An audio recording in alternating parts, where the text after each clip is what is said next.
میرا شوہر پردیس میں تھا۔ میری نندیں روزانہ اسے فون کرتی اور شکایت لگاتی کہ تمہاری بیوی ہماری بیمار ماں کا بالکل خیال نہیں رکھتی، اماں کو دوائی ٹائم پر نہیں دیتی اور سارا سارا دن اماں کو بھوکا رکھتی ہے، یہاں تک کہ اماں کے کپڑے بھی ہم جا کر تبدیل کرواتے ہیں۔ تب میرا شوہر پردیس میں بیٹھا مجھے 500 گالیاں نکالتا اور بہنوں کو کہتا میری بیوی کی مار مار کر چمڑی اتار دو۔ ایک روز نندیں مجھے مار رہی تھی کہ میری ماں مجھے آ کر لے گئی۔ میری نندوں نے شوہر کو پتہ نہیں کیا کہا کہ وہ غصے میں آگ بگولا ہوتا پاکستان آ گیا۔ میرے جسم سے جان تو تب نکلی جب اس نے آ کر میرے ساتھ ہم آپ کی بیٹی کو شہزادیوں کی طرح رکھیں گے، آپ اس بات کی فکر مت کریں۔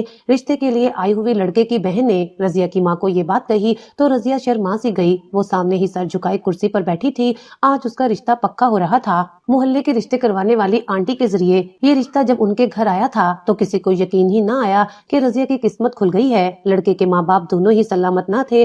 صرف 4 بہنیں تھیں جن میں سے 3 تو شادی شدہ اور اپنے گھروں میں خوشحال تھیں۔ صرف چھوٹی تھی جو ابھی پڑھائی کر رہی تھی۔ گھر میں ملازم اور نوکر چاکر تھے۔ لڑکا بیرون ملک میں بہت اچھی نوکری پر تھا اور ان دنوں پاکستان آیا ہوا تھا۔ رضیہ کی ہونے والی نندیں اس پر واری صدقے جا رہی تھیں۔ رضیہ کی غریب ماں اپنے آنسو پوंچھتے ہوئے دل ہی دل میں دعا کر رہی تھی کہ یہ رشتہ اس کی بیٹی کے لیے اچھا ثابت ہو۔ وہ اپنی جگہ سے اٹھی اور اس نے کھینچ کھانچ کر بٹوے میں سے ایک 500 کا نوٹ نکالا۔ باہر سے بچے کو آواز دے کر بلاتے ہوئے انہوں نے اسے سموسے اور کولڈ ڈرنک لانے کا کہا۔ اندر رضیہ کی ہونے والی نندیں خوب چپک کر رہی تھیں۔ بھائی تو بڑا خوش ہو جائیں گے جب انہیں اتنی پیاری بیوی ملے گی، اور وہ تو کہہ رہے تھے کہ میں اپنی بیوی سے کوئی بھی کام نہیں کرواؤں گا۔ رضیہ یہ باتیں سن سن کر خوش ہوتی جا رہی تھی۔ شادی کی تاریخ اسی دن طے کر دی گئی۔ رضیہ کی ماں کے پاس اتنی گنجائش نہ تھی کہ وہ دھوم دھام سے بیٹی کی شادی کرتی۔ اس کے پاس ابھی مزید 2 بیٹیاں اور بھی تھیں، مگر خوش قسمتی سے رضیہ کا ہونے والا شوہر منور کافی عقل مند انسان تھا۔ اس نے وہیں بیٹھے بیٹھے اپنی بہنوں کو فون کر کے کہہ دیا کہ لڑکی والوں سے جہیز کی کسی قسم کی کوئی ڈیمانڈ نہ کریں، اور سب سے اچھی بات تو یہ تھی کہ رضیہ کی نند نے خود بھی یہی کہا، انہیں کچھ نہیں چاہیے، لہٰذا اگلے اتوار کو رضیہ کا نکاح کر دیا گیا۔ لڑکے والوں کی جانب سے بری کے کچھ خوبصورت جوڑے اور شادی کا ایک جوڑا آیا جسے پہن کر رضیہ منور کی دلہن بن گئی۔ دلہن بنی رضیہ کو منور کے گھر لایا گیا تو رضیہ کی آنکھوں میں کئی سارے خواب تھے۔ اسے منور کے کمرے میں بٹھا دیا گیا۔ وہ اپنے دھڑکتے دل کو سنبھالتے ہوئے منور کا انتظار کرنے لگی۔ نندیں کچھ دیر پہلے تو گھر میں اس کے آس پاس ہی نظر آ رہی تھیں، مگر اب نہ جانے کہاں سب کی سب غائب ہو گئی تھیں۔ مہمان تو گھر میں تھے ہی، مگر رضیہ کو نہ جانے کیوں کچھ عجیب سا محسوس ہو رہا تھا۔ وہ اپنی سوچوں میں گم تھی جب دھاڑ کی آواز کے ساتھ دروازہ کھلا۔ رضیہ نے چونک کر اپنا سر جھکا لیا تھا۔ اس کے چہرے پر مسکراہٹ بکھر گئی تھی۔ شاید منور کمرے میں آیا تھا اور تھوڑی دیر تک انتظار کرتی رہی، مگر پھر کوئی نہ بولا تو اس نے چونک کر اپنا سر اٹھایا۔ سامنے بڑی نند ماتھے پر ٹیوری چڑھائے رضیہ کو گھور رہی تھی۔ ابھی گھر داخل ہوئی نہیں ہو اور اپنی منحوسیت پھیلانا شروع کر دی ہے۔ بھائی کے دوست کا ایکسیڈنٹ ہو گیا ہے، مجبوراً وہ وہاں چلے گئے ہیں۔ اب اس طرح بت بن کر بیٹھی نہ رہو، اٹھ کر اپنے کپڑے تبدیل کرو اور سو جاؤ، بھائی اب صبح سے پہلے گھر نہیں آئیں گے۔ رضیہ کی بڑی نند شریفہ آنکھیں نکالتے ہوئے گھرا رہی تھی۔ رضیہ کا دل تھک سے رہ گیا تھا۔ اسے سمجھ نہیں آئی کہ اچانک شریفہ کو کیا ہو گیا ہے۔ پہلے تو وہ جب بھی بولتی تھی اس کے لہجے میں شکر گھلی ہوتی تھی، مگر آج تو یوں بول رہی تھی جیسے رضیہ اس کی پرانی دشمن ہو۔ رضیہ یہی سمجھنے کی کوشش کر رہی تھی کہ جب وہ دوبارہ سے چلائے، ارے بہری ہو کیا؟ ماں نے جہیز نہ دینے کے ساتھ اتنی بھی تمیز نہیں تھی کہ بڑی نند کچھ کہے تو فوراً سے اٹھ کر عمل کرتے ہیں۔ آپ جلدی اٹھو یا یوں ہی سیج توڑتی رہو گی، بے شرم کہیں کی۔ نہیں آ رہا منور، اٹھ کر اپنا ہاتھ منہ دھو لو۔ یہ بڑا صدمہ لگ گیا ہے تمہیں کہ شوہر آج کی رات تمہارے پاس نہیں آیا۔ رضیہ شریفہ کی آواز پر شرمندہ سی ہو گئی اور نفی میں سر ہلاتے ہوئے جلدی سے بیڈ سے اتر کر کھڑی ہو گئی۔ شریفہ اسے تقریباً گھسیٹتے ہوئے واش روم کے دروازے تک لے گئی۔ جاؤ اندر جاؤ اور کپڑے تبدیل کر کے باہر آؤ، اور سنو چہرے سے اچھی طرح سے میک اپ صاف کر لینا۔ شریفہ نے اس کے چہرے کو گھورتے ہوئے کہا تو رضیہ خاموشی سے باتھ روم کے اندر چلی گئی۔ وہ پہلے ہی حسین تھی، مگر آج اس کی سہیلی نے دلہن والا جو میک اپ کیا تھا دو آتشا لگ رہی تھی۔ وہ چاہتی تھی منور اس کے اس روپ کو دیکھے اور تعریف کرے، لیکن بدقسمتی سے منور نہ جانے کہاں چلا گیا تھا۔ رضیہ کا دل بجھنے لگا، مگر وہ سمجھوتا کرنے والی لڑکی تھی۔ اس نے ایک ٹھنڈی سانس بھری اور میک اپ صاف کر کے اور لباس تبدیل کر کے واش روم سے باہر نکل آئی۔ شریفہ الماری کھولے کھڑی اس کی بری کی چیزوں کا جائزہ لے رہی تھی۔ اسے دیکھتے ہی الماری زور سے بند کی اور اسے کہنے لگی، ہاں اب ٹھیک لگ رہی ہو، چلو بیڈ پر چڑھو اور سو جاؤ، بھائی صبح آئیں گے۔ رضیہ خاموشی سے بیڈ پر جا کر بیٹھ گئی۔ شریفہ کمرے سے سے باہر جانے کے لیے پلٹی، مگر پھر نہ جانے کیا سوچ کر پیچھے مڑ کر خوبصورتی سے سجی ہوئی سیج کو دیکھنے لگی، مگر بولی کچھ نہیں۔ تھوڑی دیر کے بعد وہ کمرے سے نکل گئی۔ رضیہ کو نیند تو نہیں آ رہی تھی، مگر سونا مجبوری تھی۔ اس نے اٹھ کر لائٹ بند کرنا چاہی، مگر عین اسی وقت دھڑم سے کمرے کا دروازہ کھلا اور بہت سارے بچے قطار میں کمرے میں داخل ہوئے۔ سب کے سب شور مچا رہے تھے۔ اتنا ہنگامہ دیکھ کر رضیہ بکھلا سی گئی۔ بچے بے انتہا بدتمیز لگ رہے تھے۔ سارے بچے ایک دم پھولوں والی سیج کے پھولوں کی لڑیاں کھینچ کھینچ کر توڑنے لگے۔ رضیہ ارے ارے کرتی رہ گئی۔ اس کا دل دکھ رہا تھا۔ سیج بے حد خوبصورتی سے سجائی گئی تھی۔ رضیہ منع کر دیتی تو بڑی بات بن جاتی۔ بچے تھوڑی ہی دیر میں پوری سیج برباد کر کے پھر سے شور کرتے ہوئے کمرے سے باہر نکل گئے تھے، یوں جیسے انہیں کسی نے یہی کام کرنے کا کہا ہو۔ رضیہ افسوس سے بیڈ روم کے فرش پر بکھرے ہوئے پھول دیکھتی رہ گئی۔ اس کا دل بے حد خراب ہو رہا تھا۔ اس نے اٹھ کر کمرے کا دروازہ بند کرنا چاہا اور تبھی اس کی نظر باہر بیٹھی ہوئی نندوں پر پڑی۔ وہ سب ایک دوسرے کے ہاتھ پر ہاتھ مارتے ہوئے زور زور سے کہکے لگا رہی تھیں۔ رضیہ ناسمجھی کے عالم میں انہیں دیکھتی رہی اور پھر دروازہ بند کر کے بیڈ پر آ کر لیٹ گئی۔ تھوڑی دیر وہ سونے کی کوشش کرتی رہی اور آخرکار اسے نیند آ گئی۔ صبح 9 بجے کمرے کے دروازے پر کھٹکا سا ہوا تو اس کی آنکھ کھلی۔ منور دروازہ کھولتے ہوئے اندر داخل ہو رہا تھا، مگر اچانک ہی وہ ٹھٹک گیا۔ اندر کمرے کی اجڑی حالت دیکھ کر اس کے ماتھے پر بل نمودار ہو رہے تھے۔ ساری سیج برباد ہو چکی تھی اور پورے کمرے میں پھولوں کا کچرا تھا۔ اسے غصہ آ گیا۔ اس نے سوالیہ نظروں سے رضیہ کو دیکھا اور تبھی کھلے دروازے سے رضیہ کی دوسری نمبر والی نند اندر داخل ہوئی۔ اس نے منور کو دیکھتے ساتھ کہا، منور بھائی آپ آ گئے، کیسا ہے آپ کا دوست اب؟ پھر اس نے کمرے کو دیکھا اور جیسے اچھل پڑی، ارے یہ سیج کا کیا حال کر دیا رضیہ، کیا پسند نہیں آئی تھی تمہیں جو تم نے سارے پھول نوچ کر پھینک دیے؟ ارے بھائی نے اتنے پیار سے سجائی تھی، تم نے اسے خراب کیوں کیا؟ رضیہ ہکا بکا رہ گئی۔ منور بھی اب سوالیہ نظروں سے اسے دیکھ رہا تھا۔ رضیہ نے صفائی دینے کی کوشش کی، نہیں نہیں باجی میں نے تو ایسا کچھ نہیں کیا، یہ تو بس وہ بچے۔ ابھی اس کی بات آدھی منہ میں ہی تھی کہ اس کی نند اس کی بات کاٹ کر بولی، ارے منور کل تو ہم اتنا زیادہ تھک گئے تھے کہ بس گھر آتے ہی سارے بچے سو گئے اور ہم لوگ تمہارے انتظار میں تھوڑی دیر جاگتے رہے اور پھر ہم بھی سو گئے۔ کیا کہہ رہی تھی رضیہ؟ تم بچوں نے کیا کیا؟ نند نے رضیہ کی طرف مڑ کر کہا، مگر اس کی کڑی نگاہ رضیہ کو گھور رہی تھی۔ رضیہ خاموش سی رہ گئی، مگر منور کا دل برا ہو چکا تھا۔ اسے یہی لگ رہا تھا کہ سیج کو رضیہ نے خود خراب کیا ہے۔ بھائی آپ بیٹھے، میں آپ کے لیے ناشتہ لاتی ہوں، نند نے کہا، مگر منور نے ناشتے کے لیے منع کر دیا تھا، وہ کچھ دیر سونا چاہتا تھا۔ دروازہ بند کر کے رضیہ کی نند باہر چلی گئی تو منور خاموشی سے آ کر بستر پر لیٹ گیا۔ اس نے رضیہ سے کوئی بات بھی نہیں کی تھی۔ رضیہ نے اسے مخاطب کیا تو اس نے روکھا سا جواب دے دیا۔ کچھ ہی دیر بعد وہ گہری نیند میں چلا گیا تھا۔ رضیہ تھوڑی دیر سٹ پٹائی سی بیٹھی رہی، پھر اسے یوں لگا جیسے منور کو بخار ہے۔ اس نے ہاتھ بڑھا کر اس کا ماتھا چیک کیا، وہ تپ رہا تھا۔ رضیہ بے اختیاری اس کا سر دبانے لگی، تھوڑی دیر تک اس کا سر دباتی رہی اور پھر اپنا ہاتھ اٹھا لیا اور تبھی منور نے آنکھیں کھول کر دیکھا، دبانا کیوں چھوڑ دیا ہے؟ دباتی رہو، اچھا لگ رہا ہے۔ اس کی آواز نرم تھی۔ رضیہ کو اچھا لگا۔ رضیہ نے آگے ہو کر پھر سے اس کا سر دبانا شروع کر دیا۔ منور کے چہرے پر سکون پھیل رہا تھا۔ دونوں میاں بیوی کی یہ پہلی ملاقات تھی۔ رضیہ اپنی اچھی عادتوں کی وجہ سے منور کے دل میں گھر کرنے لگی۔ پہلی رات جو سٹیج والا معاملہ ہوا تھا وہ منور کے دل سے نکل گیا۔ رضیہ کی نندیں تھوڑی محتاط سی ہو گئی تھی، حالانکہ رضیہ کو ان کا رویہ سمجھ نہیں آ رہا تھا۔ شادی سے پہلے تو وہ اتنا اس پر واری صدقے جا رہی تھی، تو پھر اب وہ اتنا کٹی کٹی سی کیوں رہتی تھی؟ مگر بہرحال ان میں سے کوئی بھی رضیہ کو پریشان نہ کرتا۔ نئی نویلی دلہنوں والے دن ختم ہوئے تو نندوں نے رضیہ کا ہاتھ کھیر میں ڈلوا دیا، کیونکہ منور کو 2 روز بعد پاکستان سے واپس چلے جانا تھا۔ رضیہ پریشان ہو رہی تھی، مگر وہ جانتی تھی کہ نوکری کرنا منور کی مجبوری ہے۔ اسی نوکری کی وجہ سے تو گھر میں ٹھاٹ باٹ چل رہے تھے۔ منور کے پاکستان سے جانے کا دن قریب آیا۔ رضیہ منتظر تھی کہ کب اس کی شادی شدہ نندیں اپنے گھروں کو جائیں۔ اس نے سنا تھا کہ صرف ایک چھوٹی نند ہی ہے جو گھر میں رہتی ہے۔ وہ زیادہ تر چشمہ لگائے اپنی کتاب پڑھتے ہوئے نظر آتی تھی، مگر نندوں کا تو ایسا دور دور تک ارادہ نہ تھا، شاید منور کے پاکستان سے جانے کے بعد یہ لوگ اپنے گھروں کو چلی جائیں۔ رضیہ نے سوچا اور انہی سوچوں میں گم منور اپنا سامان باندھ کر ان سب کو الوداع کہتا ہوا پرائے دیس چلا گیا۔ رضیہ تنہا رہ گئی۔ بجھے دل کے ساتھ وہ لوگ ایئرپورٹ سے گھر واپس آئے اور اب رضیہ کا اصل امتحان شروع ہوا۔ رضیہ کا دل بوجھل سا ہو رہا تھا۔ وہ کمرے میں آ کر اپنے بیڈ پر یوں ہی اداسی سے لیٹ سی گئی۔ منور کے بغیر اس کا بالکل بھی دل نہیں لگ رہا تھا۔ لیٹے لیٹے اس کی آنکھ لگ گئی۔ اچانک زوردار آواز کے ساتھ دروازہ کھلا۔ رضیہ گھبرا کر اٹھ بیٹھی۔ اس کا دل زور سے دھڑکنے لگا۔ دروازے میں اس کی بڑی نند کھڑی تھی اور اس کے پیچھے اس کا شوہر بھی کھڑا تھا۔ रजिया घबरा कर उठ बैठी और उसने अपने दुपट्टे को ओढ़ लिया। ये कमरा अब मेरे और मेरे शोहर के इस्तेमाल में रहेगा, क्योंकि ये थोड़ा बड़ा है और हमारे साथ बच्चे भी होते हैं। तुम ऐसा करो, किचन के साथ जो स्टोर रूम है वहाँ पर एक सिंगल बेड रखा हुआ है, वहाँ पर जाकर सो जाओ। रजिया की बड़ी नंद ने हुक्म झाड़ा और आगे बढ़कर बेड पर बैठ गई। उसका शोहर भी बेतकल्फी से अंदर आकर सोफे पर टांगे पसार कर बैठ गया। बच्चे पहले ही कमरे में दाखिल होकर ऊधम मचा रहे थे। रजिया हक्का बक्का सी उन्हें देख रही थी। ये उसका और मुनव्वर का कमरा था, भला उसकी नंद यहाँ आकर क्यों रहेगी और वो अपने घर क्यों नहीं जा रही थी। कई सवालात थे जो रजिया के जहन में जाग रहे थे। मगर बाजी, ये तो मेरा कमरा है ना, रजिया ने डरते डरते उनसे पूछा। और शरीफा को तो गोया एक आग ही लग गई थी। वो एकदम से भड़क कर बेड से उठ खड़ी हुई। क्या कहा? तेरा कमरा? तेरे बाप ने बनाकर दिया है ये कमरा मुनव्वर का है और मुनव्वर हमारा भाई है। इस खुशफहमी से निकल जाओ कि घर की हर चीज तुम्हारी है। वैसे भी तुम्हारी शादी से पहले इस कमरे में मैं ही रहती थी। शुक्र करो कि शादी के दिनों में तुम्हें यहाँ रहने दे दिया। अब जल्दी करो, निकलो यहाँ से। शरीफा ने उसे बुरी तरह से झाड़ दिया और उसे घूरते वापस बेड पर बैठ गई। रजिया का दिल चाहा वो फूट फूट कर रो दे। इतनी बेइज्जती का तो उसने तस्वुर भी नहीं किया था। उसने खामोशी से कमरे से निकल जाने में ही आफियत समझी।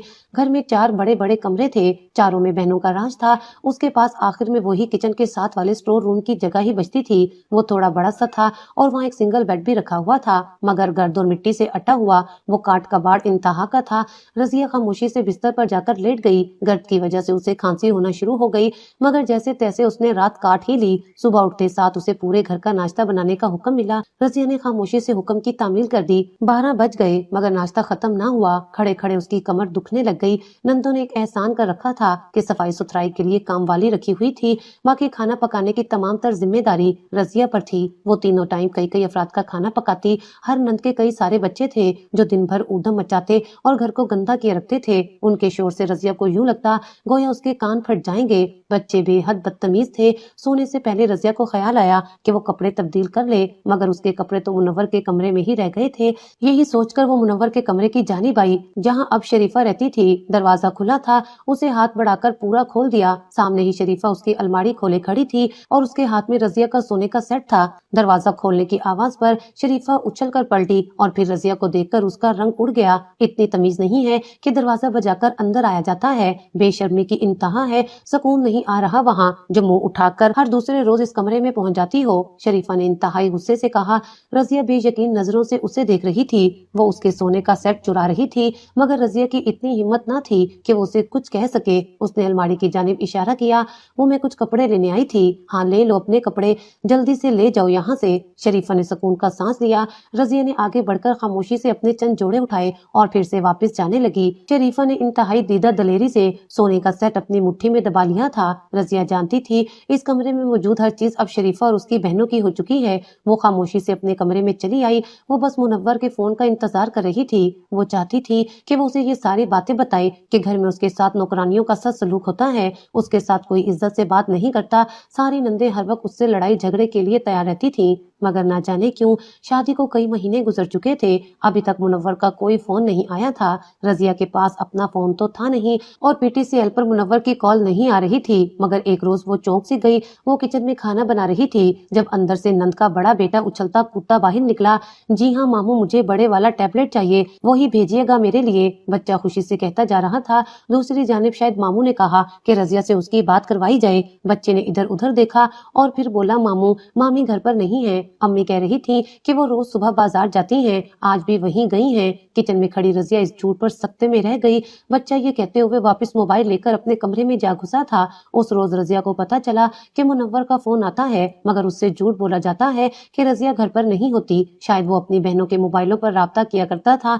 रजिया बेचैन होकर रह गई। अब उसे समझ आ रही थी कि गरीब घर से वो लोग लड़की ब्याह कर क्यों लाए थे। उन्हें दरअसल लड़की नहीं, एक नौकरानी चाहिए थी। मुनव्वर तो शादी करके मुल्क से बाहर चला गया था और घर का तमाम कामकाज वो लोग रजिया से करवाती थी।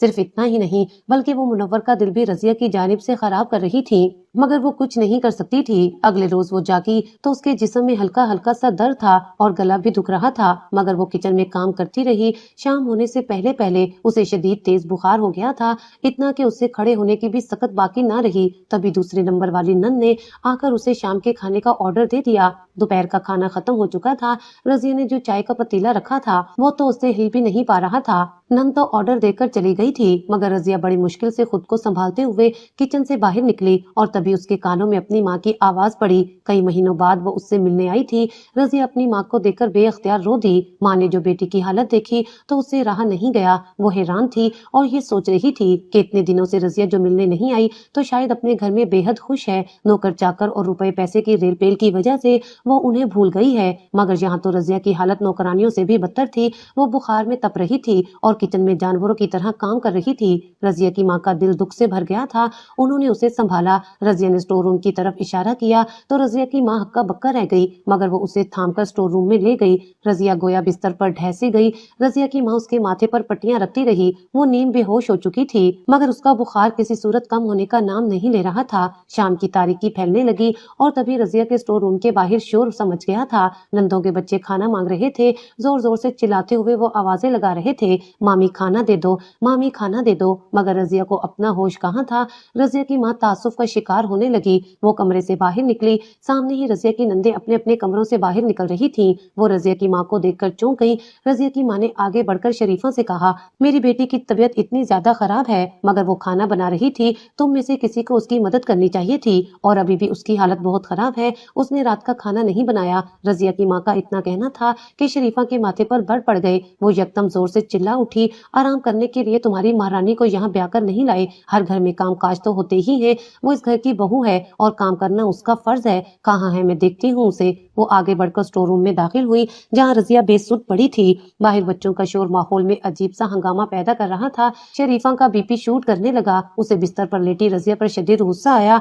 उठ महारानी, उठकर खाना बना। यहाँ लेटने के लिए नहीं ब्याह कर लाई मैं तुझे। शरीफा की बात पर रजिया ने मुश्किल आंखें खोली। आज उसे भी शदीद गुस्सा आ गया था। नहीं बनाऊंगी मैं खाना, मुझ में हिम्मत नहीं है। किसी ने दवा का तो पूछा नहीं, मगर खाना याद आ गया सबको। मैं मुनव्वर की बीवी हूँ, कोई मुलाजमा नहीं। और आप लोग उनसे झूठ बोलते हैं कि मैं रोज बाजार जाती हूँ, जबकि हकीकत है कि मेरे पास तो 1 रुपया नहीं होता। रजिया की बात पर शरीफा दंग रह गई। आखिर आज रजिया ने उसे जवाब कैसे दिया था। उससे बर्दाश्त न हुआ। उसने आगे बढ़कर एक जोरदार थप्पड़ रजिया के मुंह पर दे मारा। शरीफा की बाकी बहनें पीछे खड़ी ये सारा मंजर देख रही थी। उन सबको भी तेवरी चढ़ गई थी। रजिया थप्पड़ खाकर मजीद बेहाल हो गई, मगर आज जैसे उसकी जुबान उसके काबू में नहीं थी। वो जोर जोर से रोने और चिल्लाने लगी। छोटी नन ने आगे बढ़कर कमरे का दरवाजा बंद किया और फिर तो वो इंसानों से जानवरों में तब्दील हो गई। उन सब ने रजिया को जोर जोर से मारना और पीटना शुरू कर दिया। शायद उन्हें ये गवारा न था कि गरीब घराने की लड़की उन्हें जवाब दे। कमरा रजिया की चीखों से गूंज रहा था।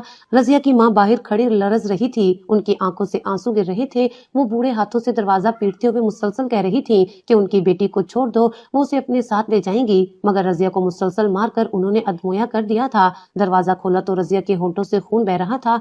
थप्पड़ों से उन्होंने रजिया का चेहरा सुर्ख कर दिया था। वो नीम बेहोश हो चुकी थी। रजिया की माँ उसे संभालते हुए उठा रही थी। चल मेरी बच्ची, निकल इस जेल से, ये तो जहन्नुम है। मैं तुझे अपने घर ले जाती हूँ। जब मुनव्वर आएगा तो उसे ये सारी बात बता देना। खुदा मालूम उसे ये सब पता है या नहीं।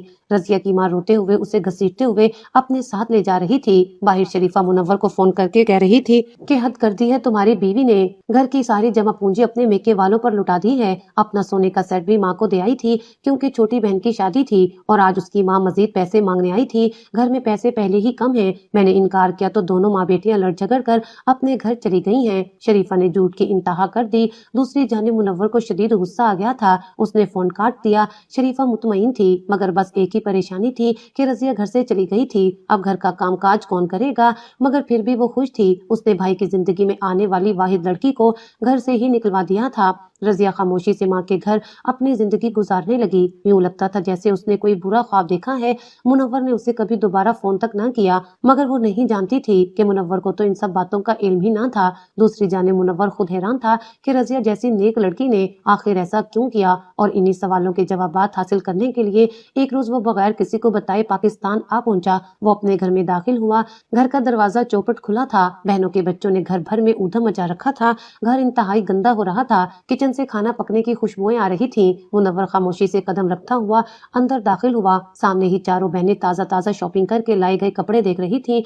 एक दूसरे को दिखाते हुए खूब कह के लगा रही थी। मुनव्वर अभी उनके सामने नहीं आया था, मगर अचानक वो चौंक पड़ा। छोटी वाली नंद कह रही थी, बाजी शरीफा, आपने सही अपनी रसोली के इलाज के लिए कहकर भाई से पूरे 2 लाख रुपए मंगवा लिए। इतने महंगे कपड़े खरीद कर लाई हैं आप। अब मैं भी भाई से कहूंगी कि मेरा टेस्ट है, उसके लिए फीस जमा करवानी है। भाई ऐसे ही पैसे भेजते रहेंगे। वो हंसते हुए कह रही थी। शरीफा ने भी एक जोरदार कहकर लगाया, हाँ तो और नहीं तो क्या, इतनी मेहनत की है मैंने मुनव्वर के पैसे पर ऐश करने के लिए। पहले उस बेवकूफ रजिया को मार पीट कर घर से निकाला और अब झूठ बोल बोल कर पैसे मंगवाती हूँ। देखो कितना एहसान करती हूँ तुम लोगों पर, तुम लोग भी मेरा ख्याल रखा करो। पूरी विलन बन गई हूँ मैं तो, वो हंसते हुए कह रही थी। जवाबन उसकी सारी बहनें कहकर लगाने लगी। मुनव्वर के पांव जमीन पर गिरने से लगे। अपनी बहनों का ये रूप उसने आज पहली दफा देखा था, मगर वो जहाँ दीदा इंसान था, उसे पता था शोर शराबा करने से कुछ हासिल नहीं होगा। वो उल्टे कदमों वापस पलट गया। उसका रुख रसिया के घर की जानिब था। दरवाजा बंद था। उसने हल्की सी दस्तक दी। किसी बच्चे ने दरवाजा खोला। वो अंदर दाखिल हो गया। छोटा सा गरीब घराना, मगर साफ सुथरा। उसे सुकून सा महसूस हुआ था। सामने ही रजिया लकड़ियों के चूल्हे पर खाना बना रही थी। वो अपनी सोचों में गुम थी। मुनव्वर को अफसोस सा होने लगा। जो सच्चाई वो सुनकर आ रहा था, उसके बाद उसके दिल में रजिया की कीमत और बढ़ गई थी। उसने पास जाकर गला खंगारा। रजिया ने चौंक कर देखा और मुनव्वर को अपने सामने देखकर वो हैरान रह गई। मुनव्वर उसके सामने दो जानों होकर बैठ गया। मुझे माफ कर दो रजिया, मैं पाकिस्तान जैसे ही वापस आया मुझे हर हकीकत का पता चल गया। मेरी बहनों ने तुम्हारे साथ जुल्म किया और मेरी गैर मौजूदगी में तुम्हें मारकर घर से निकाल दिया। मैं इसका तो बदला नहीं दे सकता, लेकिन आइंदा तुम्हें जिंदगी भर खुशियां जरूर दूंगा। मुनव्वर का लहजा मजबूत और दो टोक था। रजिया की आंखों से आंसू बहने लगे। उसे अपनी वो सारी तकलीफें याद थी। उसके दाएं गाल पर चोट का निशान अभी भी वाज़ेह था। मुनव्वर ने अपना कहा पूरा किया और उसके लिए अलहदा शानदार सा घर बनवाया। नंदों को जब पता चला कि मुनव्वर रजिया को वापस ले आया है, तो उनके पैरों तले से जमीन निकल गई। मगर मुनव्वर ने साफ कह दिया था कि अब उसके घर में उसकी कोई बहन नहीं रहेगी। उसने अपना पुराना घर बेच दिया था और नया घर रजिया के नाम कर दिया था, जिसकी वजह से अब नंदे रजिया के साथ अच्छा ताल्लुक बनाकर रहने पर मजबूर थी।